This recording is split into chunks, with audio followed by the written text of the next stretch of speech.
Përshëndetje të gjithëve, sot jemi në episodin e dytë të grupit Podcastit Ton Influence dhe tema për sot është ana e dritshme e ekranit. Okej, cila është gjëja më e rëndësishme që ju kanë dhënë rrjetet sociale? Me rrjetet sociale përveç argëtimit, mua më kanë dhënë dije për temat historike ose shumë, domethënë ide për të qenë kreative, për të punuar në kompjuter e të tjerë. Edhe mua më kanë ndihmuar shumë, sidomos në riparimin e pajisjeve elektronike, sepse në internet gjen mësuese si të rregullosh çdo gjë, që nga pajisjet elektronike edhe deri në gjëra akoma më të vështira si makinat. Por përveç asaj janë edhe një mjet shumë i mirë komunikimi, mund të komunikosh me shok që janë larg ose janë të sëmurë edhe nuk ke pse rrezikon të sëmuresh dhe ti, mund ta prisësh që nga shtëpia jote. Ndërsa mua rrjetet sociale më kanë ndihmuar në mënyrën e komunikimit, pra për të komunikuar me njerëz që i kemi larg apo që nuk i shohim afër. Pra keni mësuar aftësi të reja ndaj rrjeteve sociale? Po, unë personalisht kam mësuar shumë gjëra nga rrjetet sociale, edhe pse mund të duken si një harxhim kohe ose diçka që nuk na vjen asnjëherë në punë.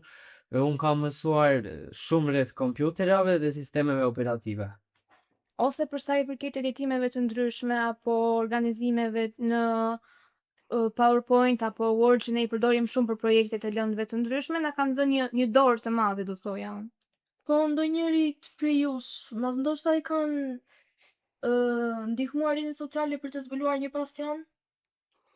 Po, mua më ka ndihmuar të zbuloj pasionin tim për basketboll. Domethënë, ishte diçka që e kisha që i vogël, por nuk dija të bëja gjëra shumë të ndryshme dhe me anë të rrjeteve sociale mora mjaftueshëm kurajë sa të vija të futesha në stërvitje dhe t'i shtrohesha pasionit. Ndërsa mua, për shembull, unë kam që i vogël e kam patur shumë pasion vizatimi, po o teknikat ose mënyra të ndryshme nuk i dija dhe duke e kërkuar në rrjetet sociale në internet, më ka ndihmuar shumë të përmirësohem, pse jo edhe të aftësohem më shumë. Ju e keni më të thjesht të shpreheni kur jeni online apo kur e keni dikë përballë? Unë për vete e kam më të thjesht të shprehem online, sepse nuk e kam një formë turpi, sepse nuk është se kam ndonjë pasojë të madhe.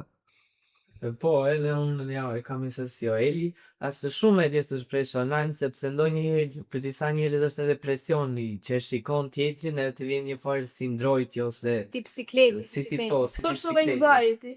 Po mua po të më shkruash më vjen në mendime për shembull ose ide vetëm kur shkruaj online, për shembull kur jam me ju duke qenë se jemi shoqë, nuk e kam as të vështirë, por me një person që e takojmë për herë të parë nuk e kam as të lehtë as për mendime. Të ndihet sikur të gjykon me anën e shikimit.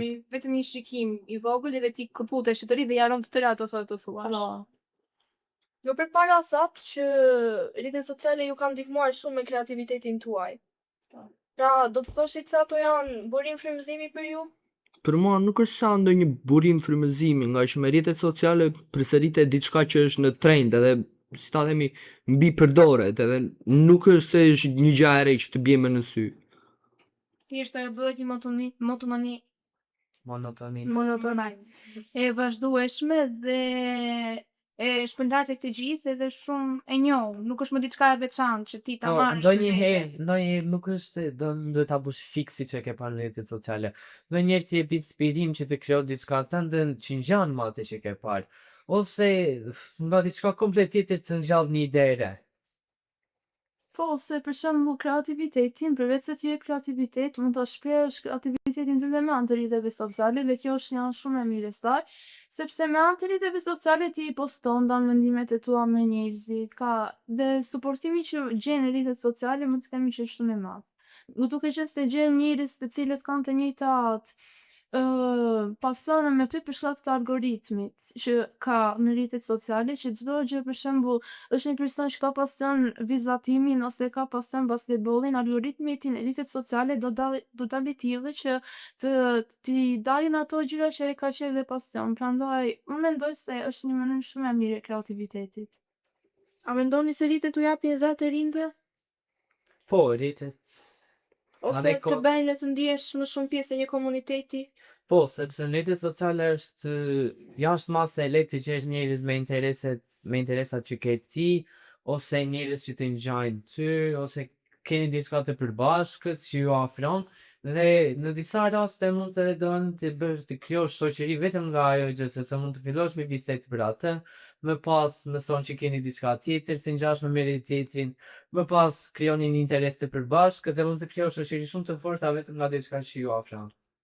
Atje domethënë gjithashtu janë komunitete të shumta që është gati thuajse e pamundësh që të mos njohësh një person që përshtatesh dhe ke talente të ndryshme. Aty ke shumë gjëra që mund të përshtatesh, ka komunitete pafundta, për shembull të pëlqej një gjë që nuk është aq normale, si ta themi, jo normale, po është një gjë shumë unike. Një gjë shumë unike, aty është thuajse e garantuar që është dikush. Aty I fshirë pas ekranit Po. që ka të njëjtin mendim me që.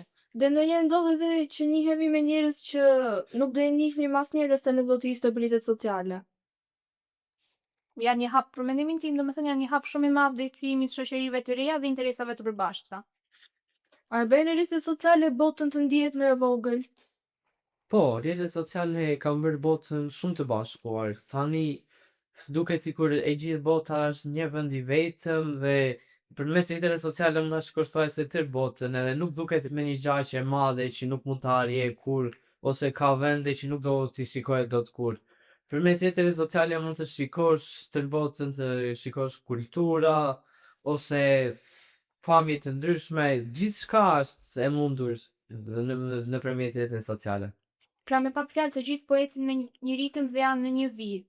Po, nuk është si më parë që një pjesë e botës ishte komplet e pazhvilluar dhe pjesa tjetër ishte në një hap. Tani gjithë bota ka të njëjtën modë, janë thuajse të zhvilluara njësoj, çdo gjë ecën njëherësh. A do ishte bota më e varfër, po mos ishte për këto anë pozitive? po shumë herë më e varfër sepse në një farë mënyrë thuajse sikur prihesh e komunikimi midis shteteve me njëri tjetrin. Nëse nuk do ishin këto, unë do isha, si ta themi, çuditur kur të njihja një person nga Japonia, për shembull, tani nuk është se më bën shumë përshtypje etniciteti dhe vendi ku jeton dikush. Nga që kam qenë për një kohë shumë të gjatë, unë kam pasur kam qenë rreth pajisjeve elektronike gjithë jetën time dhe nuk është se më bën shumë përshtypje etnia e dikujt. Kam njohur person Ose kultura e ndryshme, po. Sepse më përpara nuk ekzistonin duke të binte dikush me kulturë tjetër dhe të çuditesh na visheshe ndryshe. Edhe si të themi që rrjetet sociale na kanë ofruar shumë në njëri tjetrin dhe na kanë unifikuar edhe kulturën edhe le të themi. Na kanë bërë më të njohur me kulturat e tjera. Jemi një në fakt, si një fëmijë këtu, si një fëmijë jashtë. Edhe unë mendoj që na kanë bërë edhe ti pranojmë më shumë kulturat e tjera. Po, i kam për njerëzit më të barabartë, sepse ligjet janë vërtet që racizmi është ndaluar, të drejtat e njerëzit. Mirë po, nëpërmjet rrjeteve sociale kemi arritur domethënë ti pranojmë më shumë racat e tjera ose njerëz që kanë shumë ndryshim nga ne. Po ta zënë në anën ekonomike, a do ishte përsërimi i varfër planeti jonë, sepse me anë të teknologjisë për shembull turizëm mund të bëjmë reklama apo gjëra ndryshme dhe njerëzit të interesohen të ta vizitojnë atë vend. Përveç asaj kur